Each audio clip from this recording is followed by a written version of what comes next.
I'm Tom McGee. I'm the Museum Director for the Bellingrath Home at Bellingrath Gardens and Home. Our guests get a tour of 15 rooms of this home when they come through it, but oftentimes there are little objects that you may not have time to learn about. So today we're going to look at a couple of them. In the main dining room are a pair of very different hot water kettles. And of course they're both English and would have dated from a time when tea was a very important element of the daily routine in an English household. The older of the two is this one. This dates from 1844 by John Hunt, who was a British silver maker. And what's interesting about it to me is that it was a novelty at the time because there is no flame underneath it. The way the hot water is kept hot is that an iron ingot would have been put in a fire, gotten nearly red hot, and then according to the etiquette books of the time, the footman would have had to very carefully put this back in the sleeve inside this hot water, and the whole apparatus lifts out. So you have a pure silver sleeve going down in the hot water to keep it warm without having to worry about a flame underneath it and refueling it.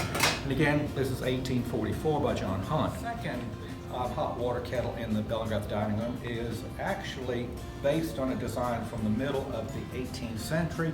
This one is dated on the base, as all English silver is.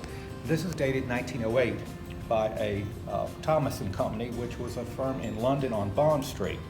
Unfortunately, Thomas and Company was destroyed by Nazi bombers in 1941 in the Blitz, so it no longer is there. But this is a classic English kettle on stand and has an interesting set of keys so that you can pour your hot water this way.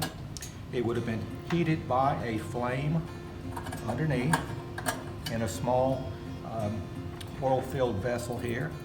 And then you can put your key back in place and the whole item can be lifted and taken to the tea table.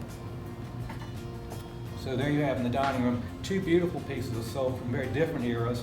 1908 based on 18th century pattern, and then this very Rococo revival style of the early 1840s. So one has a fuel system underneath, the other one, hot ingot, goes inside it.